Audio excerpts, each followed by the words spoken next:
guys good? Okay.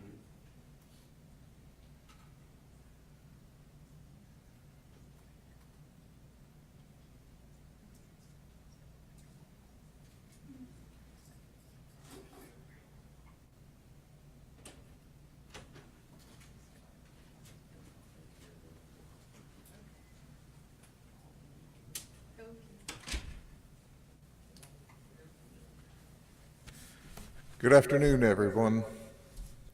I like the way that sounds. You're echoing. Thank you for being with me.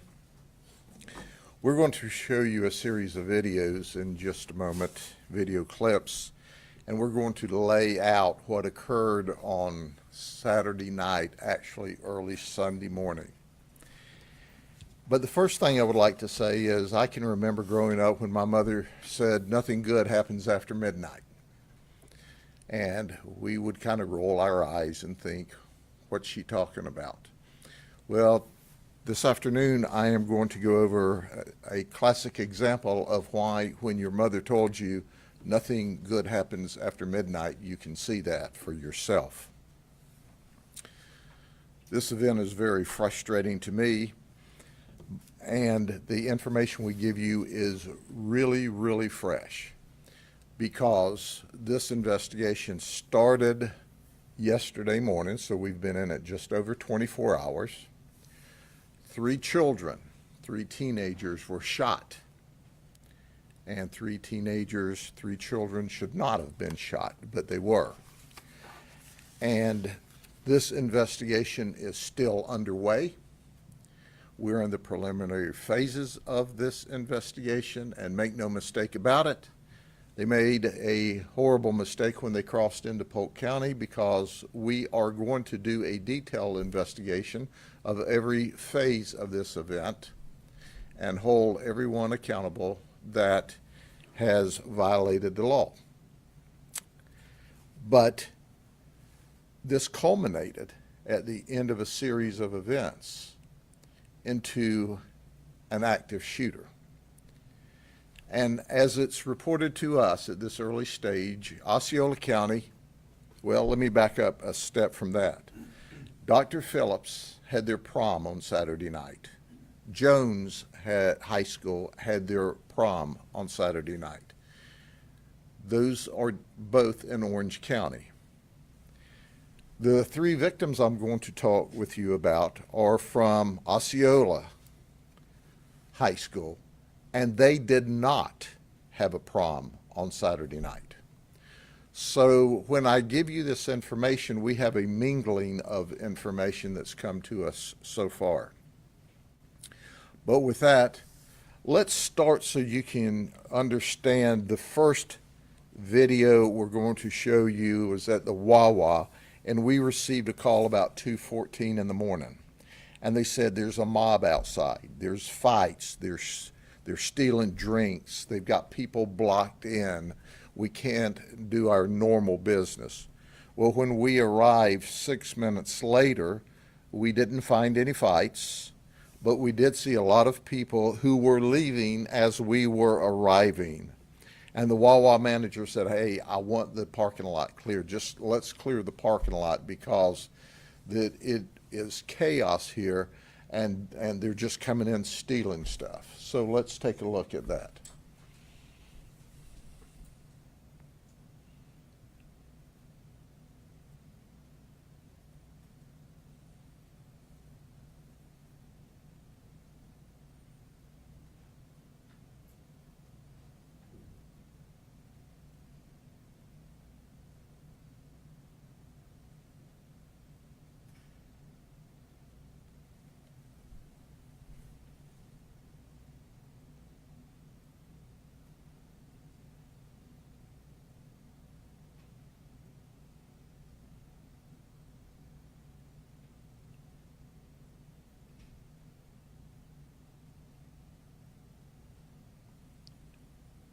Do you think that they heard the sirens and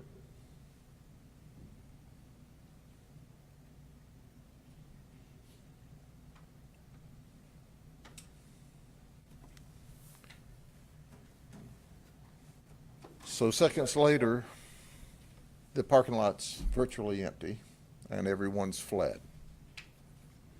The Wawa manager at that point says, hey, things are under control. We saw no fights. We didn't see any fights on any video. We don't know if there were fights. That's still under investigation. But the 911 call that talked about mobs and fights and stealing drinks and people are blocked in and we can't have our normal business flow of traffic, we saw part of that. But 6 months later, we didn't see any fights. So now the deputies leave. And if you have ever had a chance to do a ride-along on a Saturday night, they go from call to call to call to call to call. So these deputies are now off in another piece of the northeast area in their district answering calls for service. When we start getting calls from the Azur Resort, AZUR Resort, which is really short-term rentals, of loud music and a party. Now I want you to understand the Azur Resorts are circled in red here. The Wawa is in blue. People, when we were arriving and the sirens are going off, people are now getting in their cars and they're taking off and running. But they've all left the area. Apparently, some period of time later, 30, 45 minutes later, they started gathering in the short-term rental area. There was at least one, I don't know if it was Airbnb, I don't know if it was VRBO, but there was at least one rental there that several people came and went from. So that call was called in at about 2:45, 2:55. Of course, now it's in the queue to be answered because we're going call to call to call to call. Then at 3:38, we receive an active shooter. And we'll show you a next clip of what we see. And I'm going to try not to talk while they play it, because when they play it, it feeds back. This is the video. This This is cell phone video.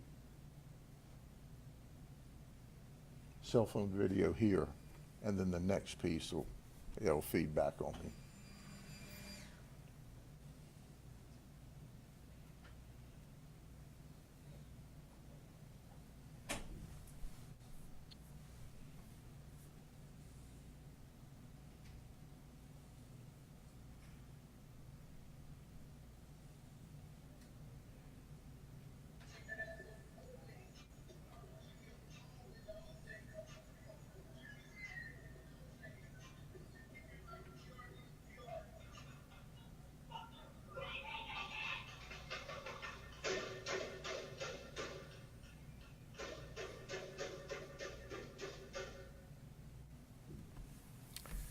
Now, if you look real close, we'll play that one more time. If you look real close this time, on the far corner, you can see the muzzle flash of what appears to be a 223 or AR-15.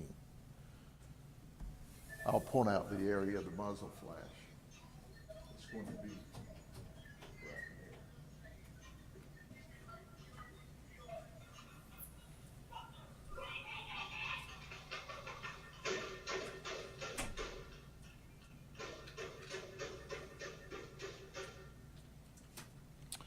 That was the active shooter that we received at 3:38. When we arrived, what we discovered, and I'll go over here and point it out. I don't know if the microphone will pick up. There was a car here, or some people here, shooting up here. You saw the muzzle flash from the AR shooting back here. So here's where the shooting was between two folks, sets of folks. Our victims were in a car behind and had no part of apparently the disturbance at all. They were just sitting in a car. They were all from Osceola High School. They were there at the party, at the event, but there's different pieces of information we've received. There was an argument, there was hollering back and forth, and then the first shots we heard sounded like they came from a smaller handgun, and then you heard the loud reports, and that came from the .223. When we did our follow-up investigation, there were a total of 36 shell casings. I'm sorry, 33 shell casings and 3 firearms. There were 380, 9mm, and a .223. So there were apparently 3 shooting groups that participated. I want to underscore that the 3 juveniles, the 3 teenagers, the 3 high school kids that were shot had no criminal record, were not troublemakers. They were just where they shouldn't have been after midnight. So obviously, as soon as the shooting started, everybody ran. We sent deputies there. Our first victim I'm going to speak of is an African-American female, 17. She's in high school. She had a graze on her right shoulder and a separate graze on her forehead. It's just the grace of God that she's not dead today. Our second victim, who is an African-American male, 17, a teenager, a high school kid, had shrapnel in one of his eyes. And at this point, we don't know if he'll ever regain vision in his eye. He may be blind in that eye from shrapnel. The third person is described as a Middle Eastern male. He's 18, and he had a slight graze on his forehead. That's his story. I've seen pimples that look worse, but there is a slight mark on his forehead. So I can tell you there's 2 people that absolutely unequivocally got through this by the grace of God. The third one has got a little scuff. I mean, if it came from shrapnel or if it came from a bullet, it was very, very minor. They were in the car. It appears that the car was the backstop for this shooting. So my question is, and there are many, I'm sure you have them, parents, where were your kids at 2:15, at 3:38 in the morning? These are high school kids. The second question I have is, why is it that there's over 100 people here and nobody knows anything? Nobody knows anything. I want you to think about that for a minute. I suppose 100 of them were in the bathroom and the other 25 just arrived after the event was over. That's all I can figure. But we have this magic thing called video. And we're working our way through a lot of video right now. So we know who 3 victims are. We have no idea who the suspects are at this point in time, but we will do our best to figure that out, because guess what? You're shooting at people on video. This should have never happened. And because kids made a poor decision to be out after midnight, they shouldn't have been shot. And how in the world they avoided seriously injuring someone, and I put a caveat there, if you don't know if your vision's coming back, that's serious. How we avoided someone being significantly injured to the point of death, I don't know. We found a 2nd floor apartment with a bullet through the window and into the house.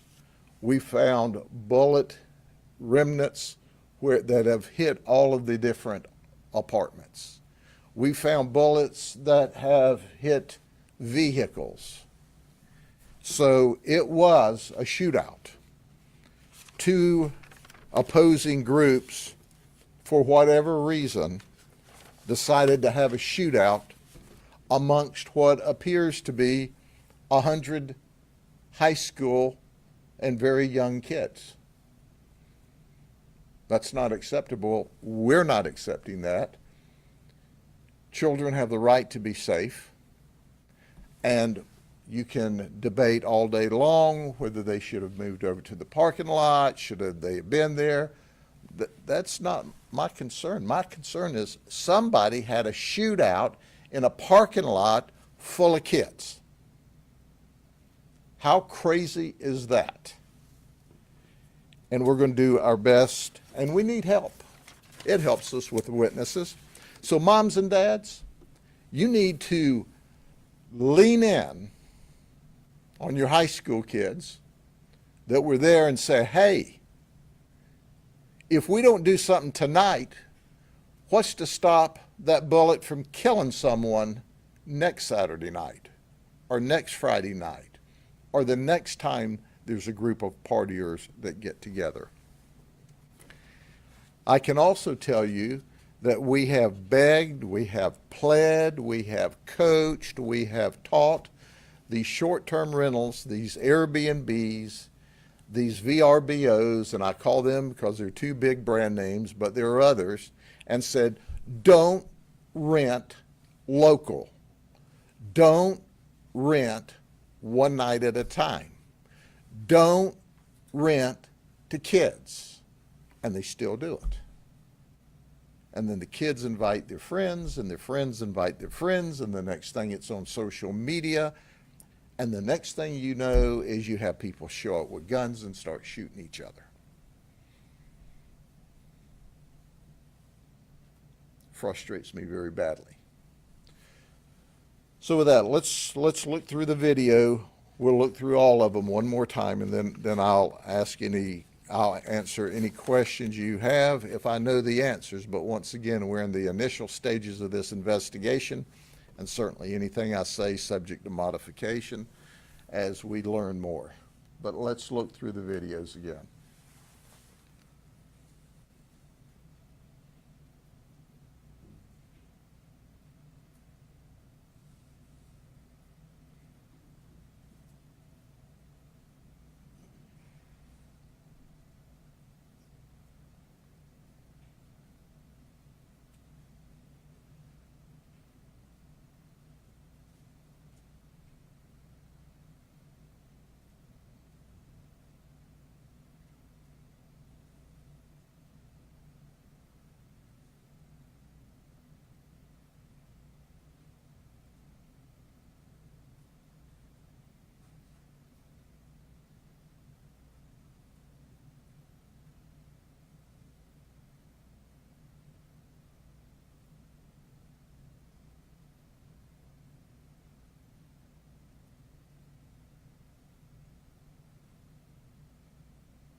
I just can't get over a shootout in a parking lot full of kids. Okay, questions? Hi there, thank you for your time. Carolyn Coles with Fox 35. Two questions. One, was the party officially tied to an Airbnb rental or another short-term rental service? And sort of previous complaints or citations tied to that address where the party was held? The party apparently moved around. We still have under investigation, Osceola Sheriff's Office shut down an Airbnb party in their county. Is that directly tied to this group? That's still under investigation. We know at the early stage of the investigation, there's at least one short-term rental in this complex. Was that directly tied to the shooting or all of these kids or social media and they all gathered that? That's still under investigation. But what we do know over historically, and I must say that until tonight, most of our short-term rentals have gotten better about doing one-night rentals and renting to young people. And what we explain to them, if you're renting to somebody from this county, from Osceola, from Orlando, and they're young, they're partying. Let them stay home and party. Why don't they stay home and party? Because their parents won't let them stay home and party. So all of that's under investigation. We have been focused. There's a lot of residual events to investigate, but we have been focused on trying to find out who shot these 3 high school kids. And as soon as we get finished with that, then we'll deal with these outlying events that occurred. Sheriff, did the high school victims live at this complex? Were they visiting somebody? We don't know why they were there other than for the party. They went to Osceola High School. They did not live there in the complex. They all 3 were in the same car, and it appears that the car was the backstop.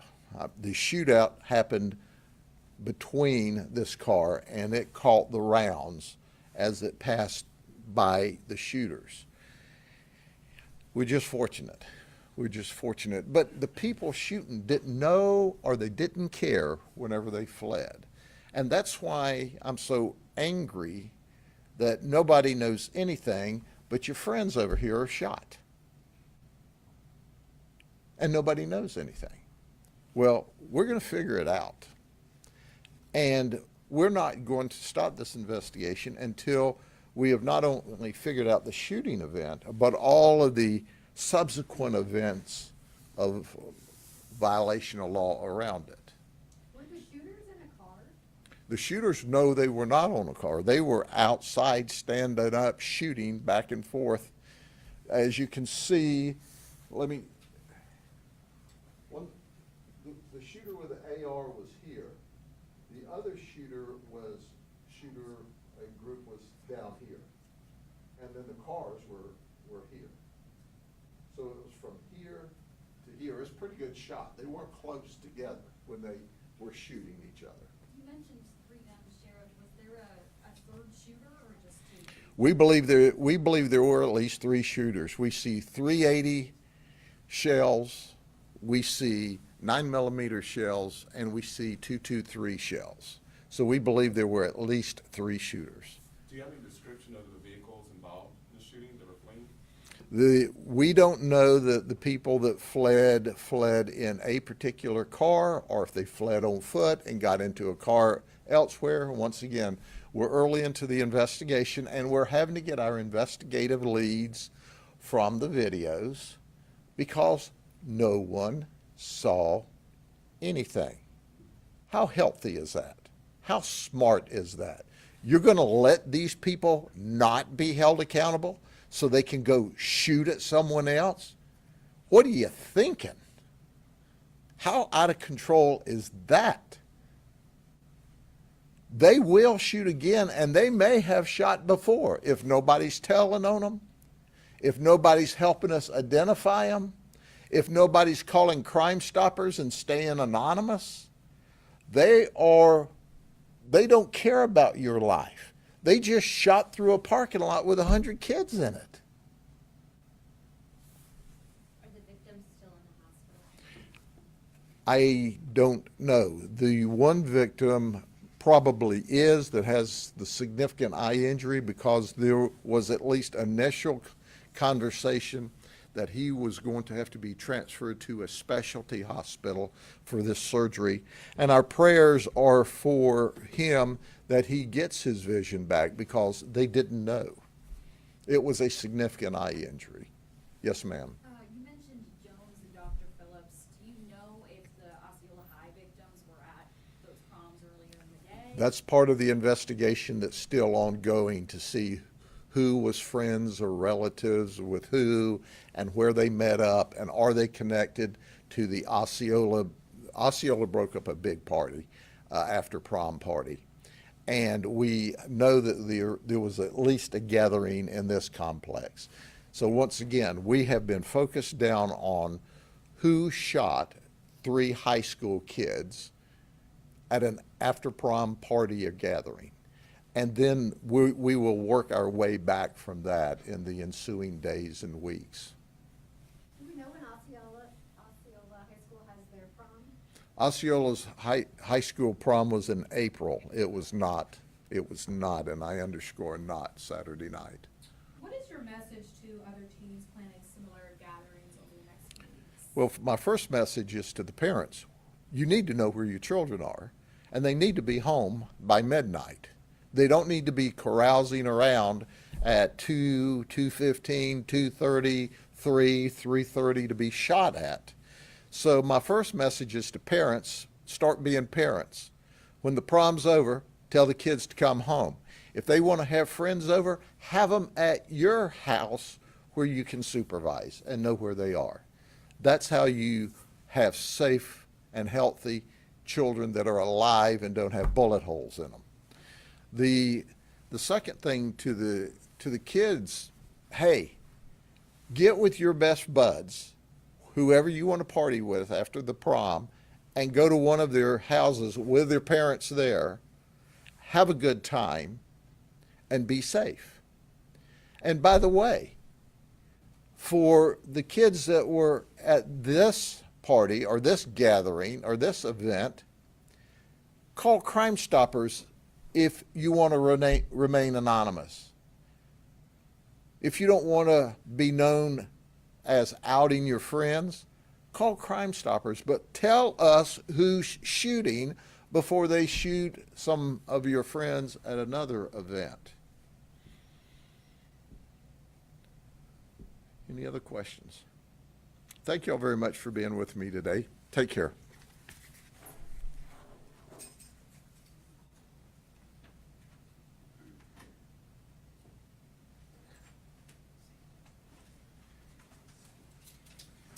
Do we have Our a, we do upstairs, have an I'll email that Dropbox. update